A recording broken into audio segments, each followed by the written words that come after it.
El tema que vamos a tratar se refiere a las guerras irregulares en las Antillas Españolas.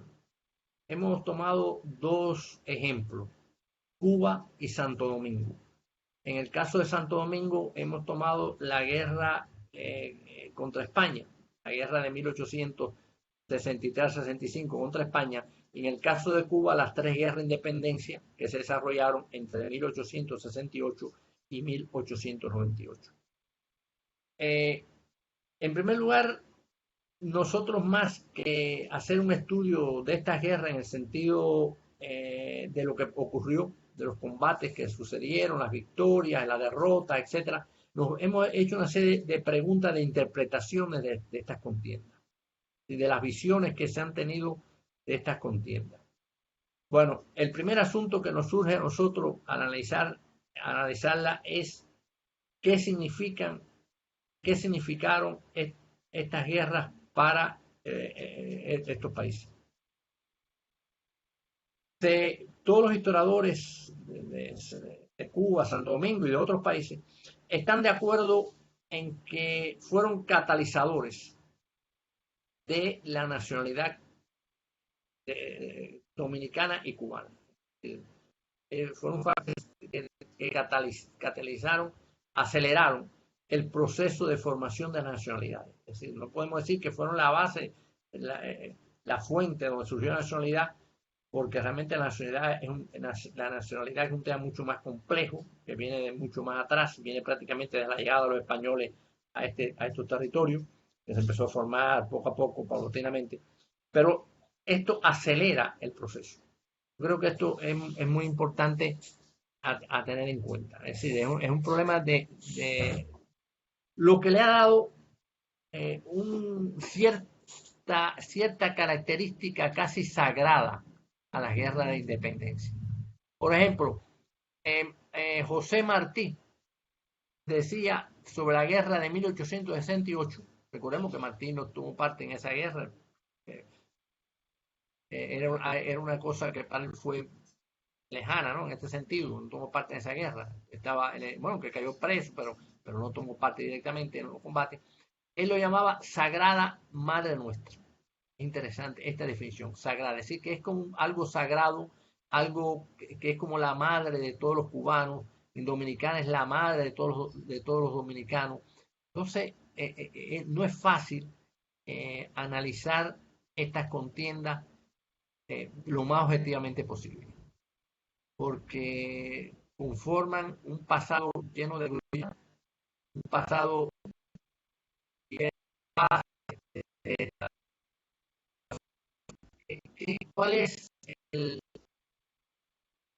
qué nosotros podemos ver, tratar de entender de, de esta interpretación? En primer lugar, que es una interpretación bastante idealista. Se idealizan a estos hombres y mujeres que combatieron y se convierten en figuras de mármol, figuras separadas de la realidad. Son héroes, son hombres que combatieron denodadamente, que los hirieron, que se heridos se levantaban con varias heridas y continuaban el combate. Es decir, casi personajes mitológicos, una especie de Aquiles. El personaje que a veces están más cerca de Aquiles que de Héctor. Me parece que esto es lo más significativo de estas interpretaciones históricas.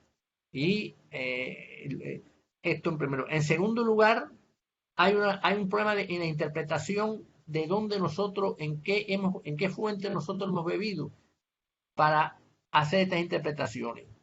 Son fuentes fundamentalmente europeas, donde lo característico eran todos esos grandes combates, Waterloo, todas esas grandes acciones que se repitieron en Europa desde aquella época hasta hoy. Es decir, lo que se habla son de Waterloo o de Stalingrado o de Normandía.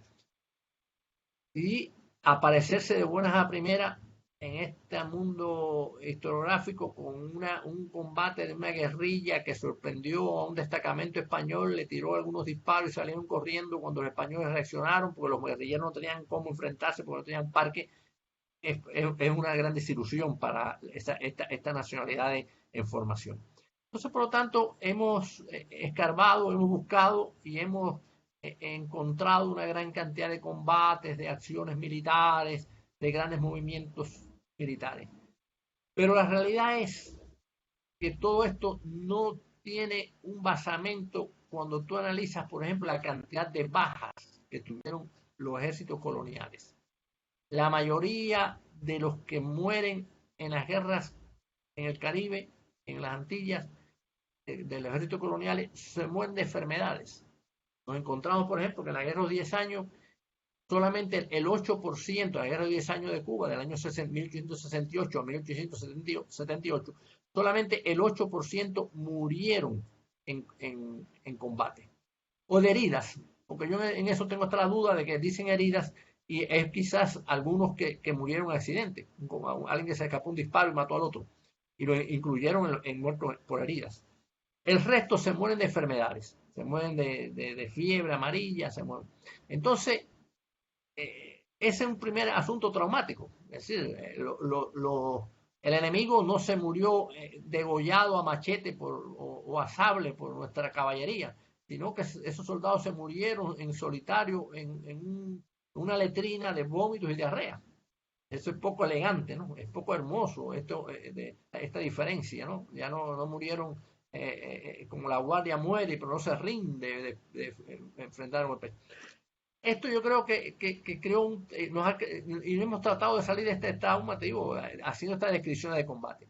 Ahora, realmente, ¿qué hay detrás de estos muertos de enfermedades? Lógico, los autores españoles y de otros países dicen que estas guerras fueron más contra los microbios que contra los hombres.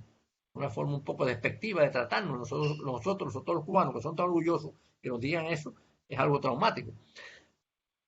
¿Qué pasó realmente? Yo he hecho un estudio, no de los muertos españoles, sino de los emigrantes españoles a Cuba.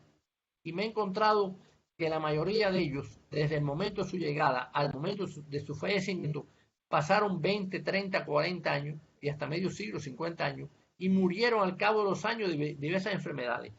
Y sin embargo, he hecho un estudio de las unidades españolas que llegaron a Cuba y nos encontramos que la mayoría apenas desembarcaron comenzaron a morir, asombrosamente. Es una cosa, se morían hay un batallón, por ejemplo, que a los 3 días de desembarcar ya se murió un soldado. ¿Qué pasa? Que el problema es que estos emigrantes españoles vivían cuidados y protegidos por su familia, mientras los pobres soldados estos vivían en sus cuarteles y vivían persiguiendo a los mambises por los campos, los insurrectos por los campos, igualmente que a Santo Domingo, la misma situación.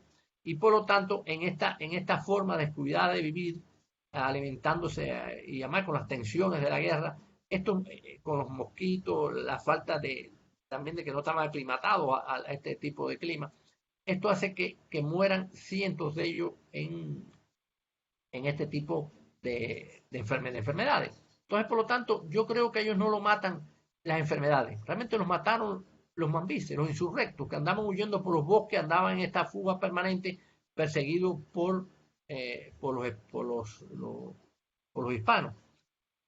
Fue realmente esta persecución lo que los llevó a la hecatombe, a la muerte, a la destrucción del ejército español. Es algo que hay que destacar. Ahora, ¿de dónde surge esta resistencia de estos grupos, pequeños grupos, muchas veces son pequeños, 15, 20 hombres que andan mal armados, a veces sin armas prácticamente, huyendo por los bosques? ¿Cómo aguantaron tanto? Bueno, la base de esta resistencia está, además de los convencimientos políticos, de la patria, de la independencia, de todo esto, está en buena medida en la familia. Ellos cuando van a los bosques se llevaron a su familia, se llevaron a sus amantes, a sus esposas, a sus hijos.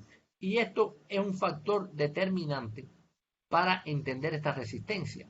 Y tal es así que en los que mejor entendieron esto no fueron los historiadores. Los historiadores realmente todavía no hemos entendido bien el papel que tuvieron las mujeres en este tipo de guerra, que no hay muertos en combate casi, se mueren de enfermedades. No lo hemos entendido, pero fueron los españoles los que los entendieron. Yo me he encontrado muchos planes españoles, cientos de informes españoles pidiendo capturar a estas mujeres y a estos niños, porque lo consideraban un peligro para el imperio, porque realmente se dieron cuenta de que la base de esto, cuando un hombre perdía su familia, se encontraba solo en el bosque y muchas veces se presentaba al enemigo, no quería seguir peleando. Era una cosa humana, lógicamente, no iba a estar esto pasado. Entonces, este es el primer aspecto que es de destacar. Es decir, estas personas aparentemente indefensas, que fueron realmente mujeres, muchas negras, hijas de campesinos, de peones. El primer aspecto que queremos tratar es este, es decir, el papel de las mujeres. Hay otros asuntos no menos importantes, que es el combate. Quizás, a pesar de que la piedra angular de toda guerra es el combate, pero realmente el combate en las guerras regulares no se ha investigado, no se ha tratado con otras visiones. En primer lugar, no se considera qué es una victoria y qué es una derrota. Eso es lo más interesante. En una guerra, sí, pues, está establecido lo que es una victoria para cualquier ejército, porque cualquier militar lo sabe. Pero en este tipo de guerra, la, la línea, la frontera entre la victoria y la derrota era muy estrecha. Por ejemplo, una tropa española, yo me he encontrado miles de documentos de que una tropa regular se encontraba con algunos insurrectos, tanto en Santo Domingo como en Cuba, los veía a lo lejos, le hacían fuego, disparaban, y estos insurrectos respondían, disparaban dos o tres tiros para tratar de contener al enemigo y se lanzaban a escapar, a fugarse. Huían. Yo he estudiado estas fugas por un medio que es por los caballos que abandonaban. Es muy interesante que siempre que escapaban dejaban caballos abandonados, las cabalgaduras, porque es que se internaban en el bosque y al internarse en el bosque no pueden llevar con ellos los caballos por las lianas, por las raíces. Entonces es una fuga constante. Los españoles capturan cientos de caballos que esta gente abandonan y ellos escapan. Es una derrota. Es una derrota y una victoria esplendorosa de los españoles que han logrado dispersar al enemigo, lo hicimos huir. Pero realmente, para hacer esta derrota, esto se va a repetir. Al otro día se van a volver a encontrar con esa partida o con otro grupo de Mambisi y se va a repetir la historia, y así se va a repetir día por día. Tengo cientos de partes que lo demuestran, de documentos españoles, del ejército español, no de cubanos, sino igualmente de dominicana igual. ¿Qué pasa? Tienen que trasladar cientos de pelotones y compañías que lanzan a los bosques. Y esto tiene un gasto económico importantísimo. Entonces, por lo tanto, ¿para cuánto cuesta dispersar a este grupo de mambises? De perseguirlos por los bosques. Yo creo que este es el primer problema. El problema económico de la guerra. La guerra, en el caso de Cuba, la guerra no tuvo problema mientras estuvo produciendo azúcar la parte occidental de la isla. Es interesante, ¿no? Pese a la guerra, el sistema esclavista era tan poderoso, que a veces nosotros no lo entendemos, era tan poderoso que logró mantener la producción azucarera. Cuba produjo durante los 10 años de la guerra del 68-78 más azúcar que lo que había producido anteriormente, en la etapa en los 10 años anteriores a la guerra. Esto hacía que los mismos cubanos pagaran la guerra de independencia. Por eso, en buena medida, es que los españoles mantuvieron 10 años esta guerra, porque el dinero entraba de la misma isla. Es decir, las fronteras económicas de la guerra no estaban en Santander o Barcelona, estaban en Cuba. Allí se pagaba el dinero. La cosa cambió, todo esto cambió cuando los insurrectos invadieron el occidente del país. Invaden el occidente del país. Ahora, ¿por qué? Por uno de los factores, en mi criterio. Todo el mundo habla de los aspectos militares, de la invasión, etc. Y en mi criterio, uno de los factores más importantes en la invasión es que en el año 1895, cuando se produce la invasión al occidente del país, había terminado la esclavitud. La esclavitud tiene un poder inmenso de control de la sociedad. Este es un aspecto que se trata poco en la guerra. En primer lugar, porque tú tienes 300.000, 340.000 esclavos controlados, dominados, que en una población de 1,5 millones de habitantes es una parte significativa.